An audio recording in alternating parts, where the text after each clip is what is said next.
है हिजबुल्लाह पर इजराइल का कहर टूट रहा है। पिछले एक हफ्ते में इजरायली फोर्स ने हिजबुल्लाह की लीडरशिप को पूरी तरह खत्म कर दिया। 27 सितंबर को नसरल्लाह मारा गया, उसके बाद से उसके सभी टॉप कमांडर्स को आईडीएफ ने मार गिराया। बेटी मारी गई, दामाद को मार डाला। हाशिम सैफुद्दीन हिजबुल्लाह चीफ बनने वाला था, लेकिन कार्यभार संभालने से पहले ही वो भी खत्म हो गया। देखिए रिपोर्ट।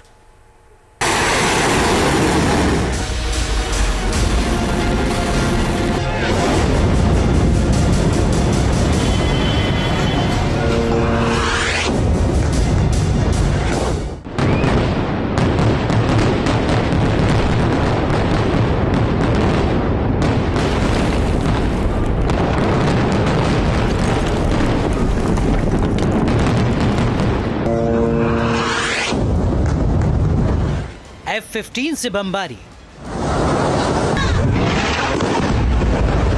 बंकर में मची तबाही।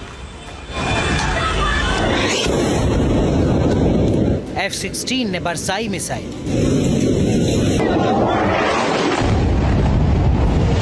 एक हफ्ते के अंदर ही इजराइल ने हिजबुल्लाह को बड़ा जख्म दिया है। 27 सितंबर को नसरल्लाह को मौत की घाट उतार दिया।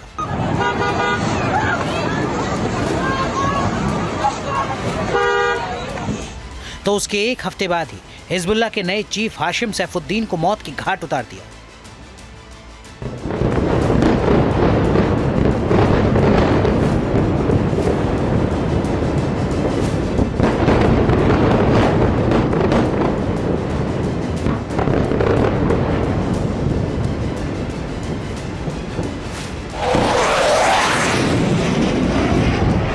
बताया जा रहा है कि जिस तरह से इजरायली फोर्स लेबनान में आसमान से बमबारी कर रही है, उसको देखते हुए हिजबुल्लाह के टॉप कमांडर बंकर में छिपकर बैठे हैं, वहीं से रणनीति बना रहे हैं। लेकिन इजराइल के हमले से बचना मुश्किल ही नहीं, नामुमकिन हो गया है।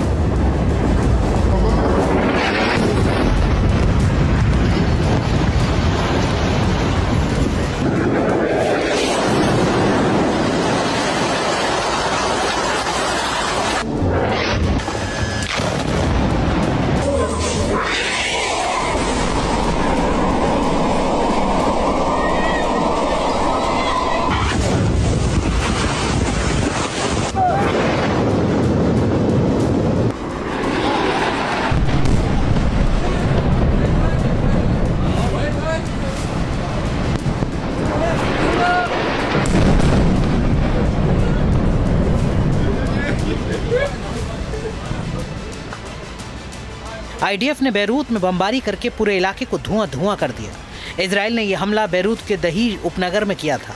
रिपोर्ट मिली थी कि यहाँ पर हाशिम सैफुद्दीन है, लिहाजा इजरायली फोर्स ने थोड़ी भी देर नहीं की और आसमान से बारूद बरसाना शुरू कर दिया। हिजबुल्लाह के जो सेंट्रल काडर हैं उसमें 600 से ज़्यादा उभरते हुए लीडर्स का नाम है, जो कि हिजबुल्लाह के अलग अलग डिपार्टमेंट में नंबर 2, नंबर 3, नंबर 4 का काम कर रहे हैं। तो जैसे ही 1 नंबर पर या 2 नंबर का लीडर मारा जाता है तो तुरंत नंबर 3 की पोजीशन में जो लीडर है वो उसकी जगह भर देता है।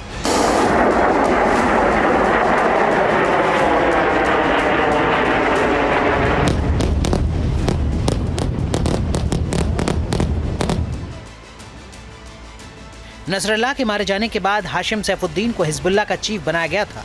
नसरल्लाह का चचेरा भाई था हासिम सैफुद्दीन। इतना ही नहीं, हिजबुल्लाह के दूरसंचार और कंप्यूटर डिवीजन का प्रभारी राशिद शफ्ती भी हमले में ढेर हो गया। हमले में हिजबुल्लाह का एक और बड़ा नेता महमूद यूसुफ अनीसी भी मारा गया है। आईडीएफ की ओर से लगातार दावा किया जा रहा है कि उसने हिजबुल्लाह की टॉप लीडरशिप का समूल नाश कर दिया है। साथ ही हिजबुल्लाह के हथियार डिपो पर भी लगातार बमबारी जारी है।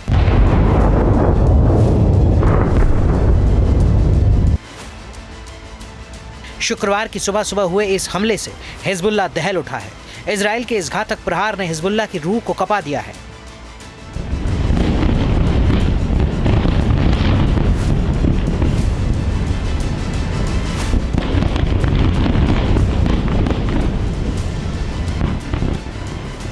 बेरूत एयरपोर्ट के पास की ये तस्वीर है।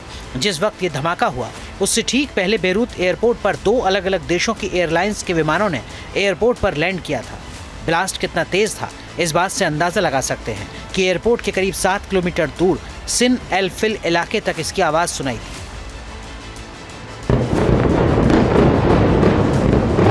ये वीडियो सिन एल फिल से बनाया गया है, जो कि बेरूत का सब अर्बन इलाका है।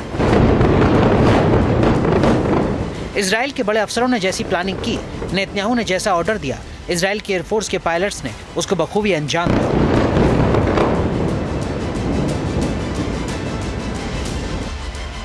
27 सितंबर को जब नसरल्लाह पर अटैक हुआ था, तब नसरल्लाह के साथ उसकी बेटी जैनब भी मारी गई थी। वहीं 3 अक्टूबर को सीरिया में अटैक करके इजराइल ने नसरल्लाह के दामाद हसन जाफर कासिम को भी मौत के घाट उतार दिया। इजराइल के इस हमले के बाद ईरान बौखला गया है। करीब 5 साल बाद ईरान के सुप्रीम लीडर अली खामनेई जनता के बीच आए और इजराइल को नेस्तनाबूद करने का ऐलान कर दिया। मुस्लिम देशों को अफगानिस्तान से लेकर यमन तक, ईरान से लेकर गाजा और लेबनान तक अपनी रक्षा के लिए कमर कसनी होगी। ईरान हिजबुल्लाह के साथ है। इजराइल को ईरान ने सही जवाब दिया है। अगर इजराइल हमला करता है तो ईरान भी पीछे नहीं हटेगा। ईश्वर चाहेगा तो इजराइल को नेस्तनाबूद कर देंगे।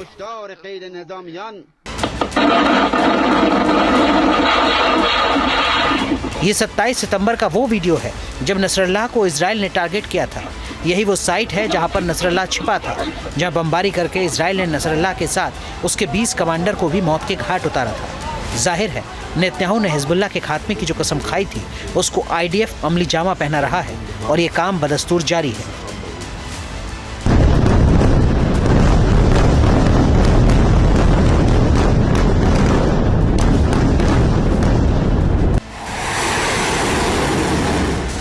लेबनान से लेकर सीरिया तक इजरायली फोर्स तबाही मचा रही है।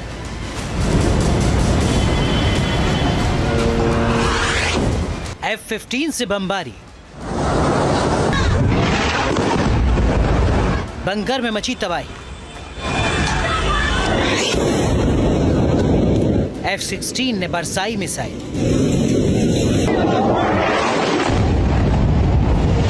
एक हफ्ते के अंदर ही इजराइल ने हिजबुल्लाह को बड़ा जख्म दिया है। 27 सितंबर को नसरल्लाह को मौत के घाट उतार दिया।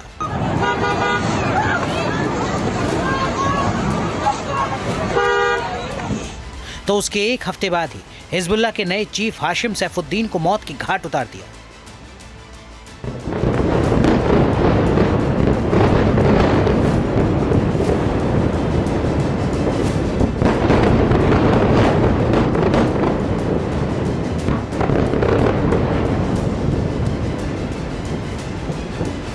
Team news nation.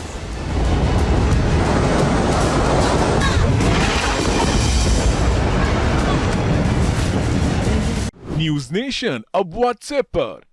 खबरों की ताजा अपडेट के लिए न्यूज नेशन के इस क्यूआर कोड को स्कैन करें।